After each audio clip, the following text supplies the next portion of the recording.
Hello and welcome to all our viewers in Nigeria and around the world to News Cycle on Global Television, coming to you live from the nation's capital, Abuja. I am Priscilla Obasi. A quick reminder that Global Television is on DSTV channel 365 and StarTimes channel 276. Now the news in details. A protest by youth in Lagos State has reportedly led to the death of 3 persons and various degrees of injury to many others.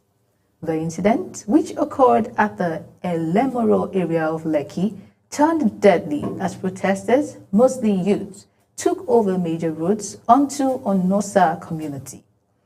The reasons for the protest is yet to be ascertained. Eyewitnesses said the police initially tried to disperse the protesters with tear gas, but things took a deadly turn when they allegedly began firing live ammunition into the crowd.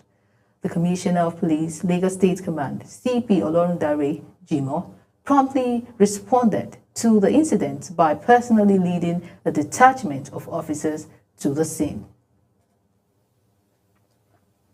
Every day, millions of Nigerian children roam the streets, hawking goods, begging for alms, or simply wandering without care. Behind each child is a story of lost opportunity, a story that threatens Nigeria's future. In this special report, our correspondent Mukhtar Kasim takes a closer look at this disturbing phenomenon. From dawn till dusk, the streets of Nigerian cities tell a haunting story. Children, some barely old enough to spell their names, weave between traffic, selling water, fruits, or biscuits. Others sit on the sidewalk, their palms stretched out for help. It's very unfortunate that some parents did not take care of their children, that they allow their children to running around. Me as a father, I cannot allow my children to running around because I have to feed them somewhere. Even while they are on holiday now, I have to feed them somewhere. If you train your children in a good way, when they grow up, they will not misbehave. But if you allow your children to be going up and down, before you know, they will find themselves in one situation or the other. For these children, school is a distant dream. Instead, survival is their daily lesson. Poverty, broken homes, and weak social structures push them to the streets where danger lurks at every turn. Poor parenting. Poor parenting goes as far as parents not even knowing their duties. So don't even know why they gave birth to these children. Because others are giving birth. Because when you don't have a child in the society, they look at you as a failure. Or you are a barren woman, or you are a father that cannot produce children. So people just produce children as if they are producing chickens. Experts warn that this circle not only robs children of education, but also deepens Nigeria's social and economic crisis. Because everybody knows that the way the situation is now in Nigeria, things is not going well.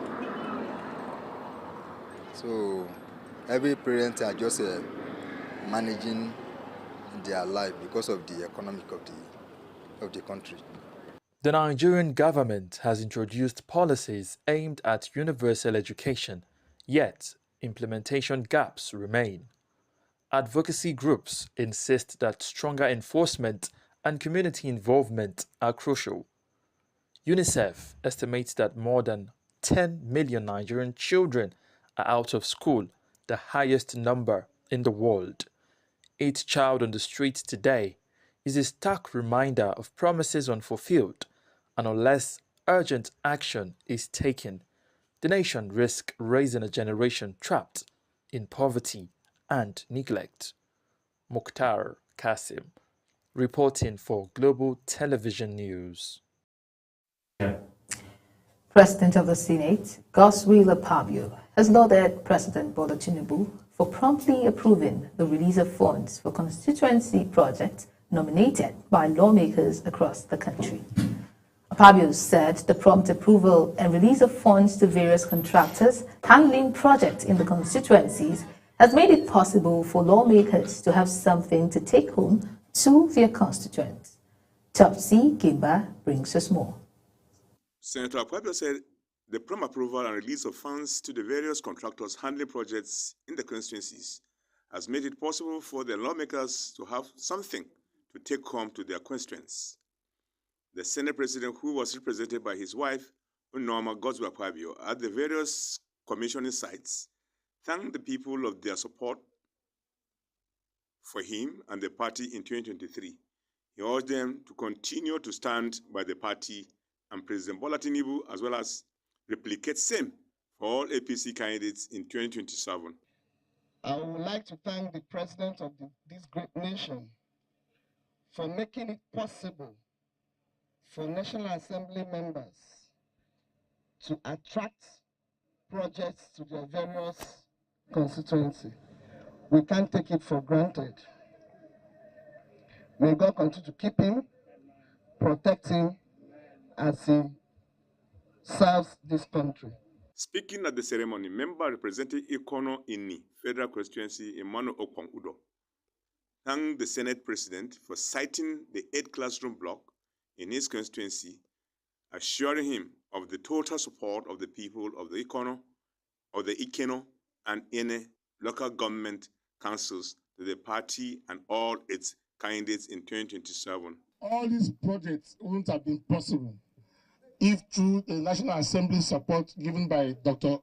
Godswill-Akpabio to the President, who has agreed to allow us have this constituency project and fund it, not just to give, but to fund it. As I was speaking with Iboro in the car, in their time, they never used to even fund. But through the President and the Senate President, we have gotten something to bring back home. May God bless in Jesus' name. Earlier, Senator Akpabio had commissioned some similar constituency projects in Oruk, Annam local government area, which also witnessed a massive turnout of constituents to welcome the senator and his entourage.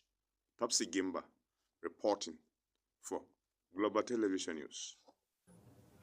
Disregard for traffic regulations once again played out around Churchgate in Abuja as an accident occurred due to motorists failing to obey traffic lights. Although no life was lost, 4 persons sustained some degree of injuries.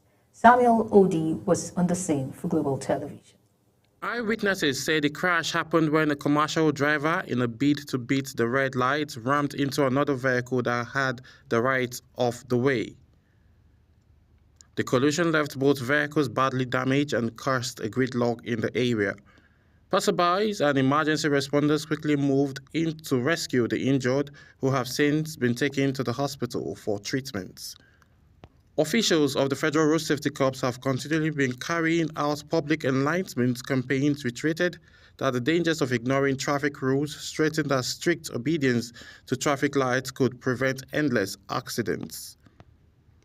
They have also advised road users to cultivate patience, especially at intersections, noting that recklessness not only endangers lives but also puts unnecessary pressure on emergency service. While victims are reported to be in stable conditions, authorities are warning motorists to drive responsibly and remember that every traffic rule is designed to protect lives and properties. Samuel Odi for Global Television News. Nasarawa State Governor Abdullahi Sule has assured the Nigerian Army and the state government's continued partnership in sustaining peace and security across the region. The governor gave the assurance while receiving the new Force Commander of Operations Will Stroke, Major General Moses Gara in Lafia. Sadia Yakubu has details.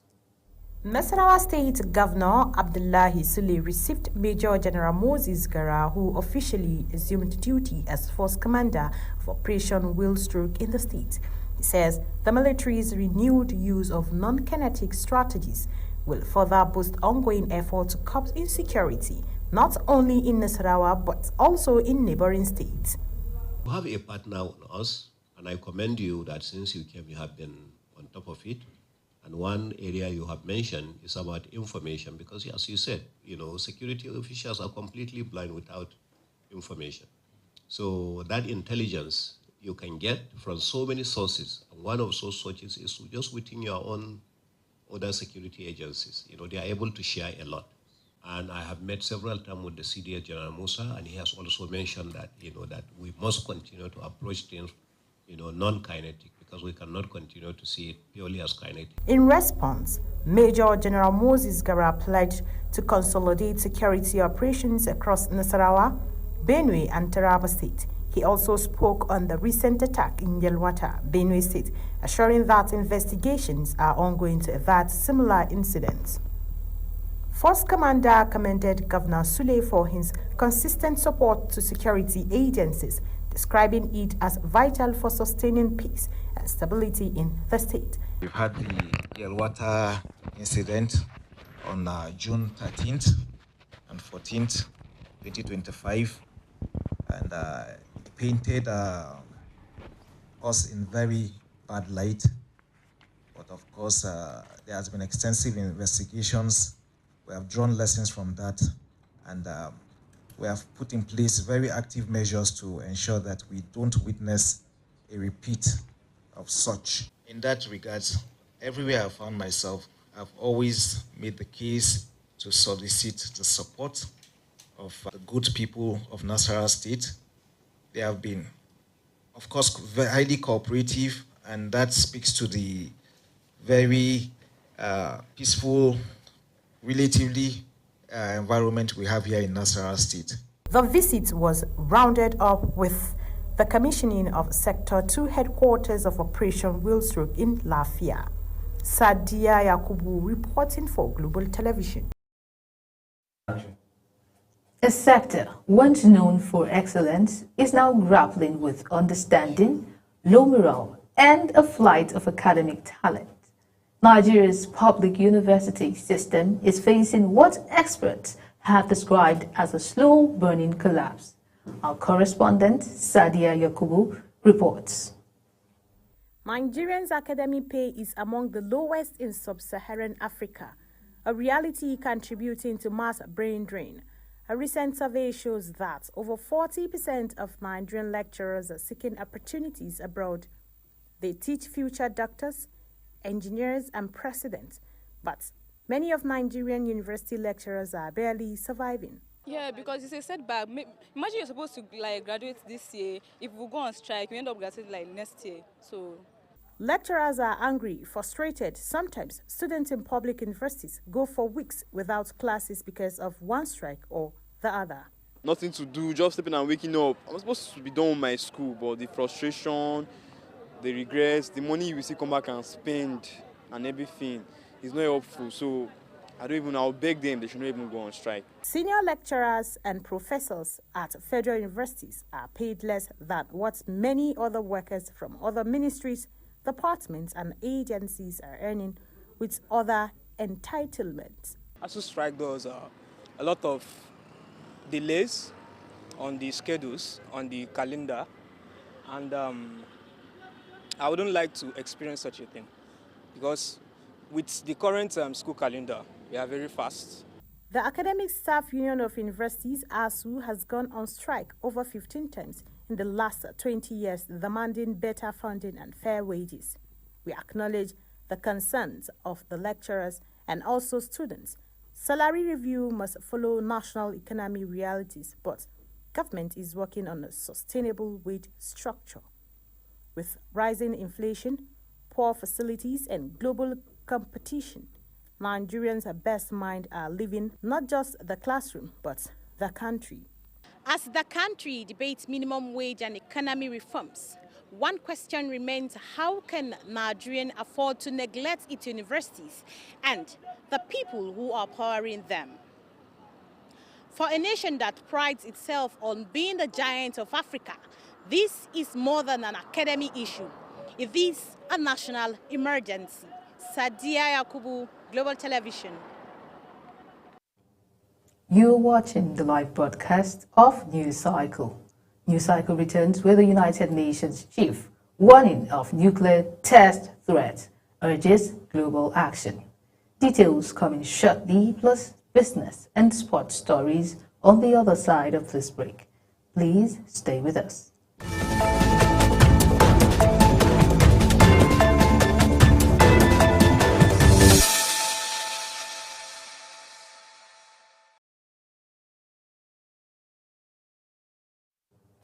Welcome back. If you are just tuning in, this is News Cycle on Global Television. Now we go to the business news, where the federal government has announced a double increase in passport application fees effective September 1, 2025. This marks the second major rise in just 1 year, a development that has drawn different opinions. Our correspondent brings you the details of this report. Ubongo Soro reports. The Nigerian Immigration Service says starting September the 1st, 2025, passport prices for citizens will increase. With this announcement, a 32-page passport with a 5-year validity will now cost 100,000 naira, while a 64-page passport with a 10-year validity will rise to 200,000 naira. Prior to this increase, the fees were already elevated in September 2024 from 35,000 naira to 50,000 naira for the 32-page version, and from 70,000 naira to 100,000 naira for the 64-page version. The Nigerian Immigration Service says the hike is meant to uphold the quality and integrity of Nigerian passports while ensuring efficient service delivery and covering rising production costs, especially for applicants within Nigeria. Fees for Nigerians abroad remain unchanged at $150 for the 32-page and $230 for the 64-page passports. No, it's no good. Support it go down. I think that's a bit excessive because people are already finding it hard to pay for the passport when it was 50,000, and now they're basically doubling the price. So if somebody wants to travel for healthcare now, an emergency, and they're looking for a passport or they want to renew their passport, how can they afford that? It's basically just defeating the whole purpose of every Nigerian trying to get a passport. I was about renewing, and I just got a shock that the price has been increased again. So irrespective of, well, I feel for mobility's sake, a lot of people should strive to get their passports for mobility's sake, and it's not when the need arises to travel, then you now already want to go and get. I think a lot of Nigerians should get their passport for mobility's sake, but I feel the pricing increase is coming at the very wrong time. While the Nigerian government frames the hike as a necessary step to enhance passport durability, security features, and processing times, critics argue that it disproportionately affects Nigerians facing economic hardship. Many say it risks reducing access to a basic travel document for the working class. Ubong Osoro, reporting for Global TV News. Now let's go to the foreign scene, where United Nations Secretary General Antonio Guterres has warned the world against playing with fire as a nuclear test threat looms. Guterres issued the warning on the International Day Against Nuclear Tests, urging world leaders to halt the threat of renewed detonations. The test also contaminated lands and seas, displaced communities, and left survivors facing health crises passed down through generations. Over to sports, where Chelsea have secured their first home win of the season with 2-0 victory over Fulham, thanks to João Pedro header just before halftime and Enzo Fernandez penalty early in the second half. The match saw early controversy Fulham's goal with the swallowed VAR, but Chelsea steadily grew into the game despite losing Liam Delap to injury and reshuffling their attack. Fulham pressed with threats from Rodrigo Muniz and Alexi Iwobi, with the Blues' defense combined with key substitutes and Pedro's decisive contributions ensured they collected 3 points and moved up to 7 from their opening 3 matches. Aerobics, the high-energy exercise routine that combines reading, movement, and endurance, is fast becoming one of the most popular ways to stay fit, reduce stress, and improve overall health. From community fitness centers to open-air parks, more people are discovering how this simple yet effective activity is transforming their lives. Samuel Odi reports. Health experts emphasize that aerobic exercises do not only help in weight management but also improve cardiovascular health, boost energy level, and strengthen the muscles. Unlike many fitness programs, aerobic is flexible. It can be done individually or in groups, making it suitable for all age brackets. You jack your heart rate monitor up, and then aerobics works every part of your body, unlike strength workout and the other workout programs. Aerobics deal every part of your body. Most especially people that are finding it difficult to sleep. When you're feeling weak, you wake up, you are not feeling too strong, you're not getting yourself. If you do this and it doesn't take much, you can do it with or without music. Across cities, instructors are introducing innovative routines, blending dance, music, and stretching to keep participants motivated. Medical professionals also highlight the mental benefits, noting that regular aerobic activities reduces anxiety, sharpens focus, and enhances the mood. It's what works for me. It's what works for my body because I've seen how amazing it is. I'm a mom of one, and before and after birth, I saw what it did to me, so there's no need stopping.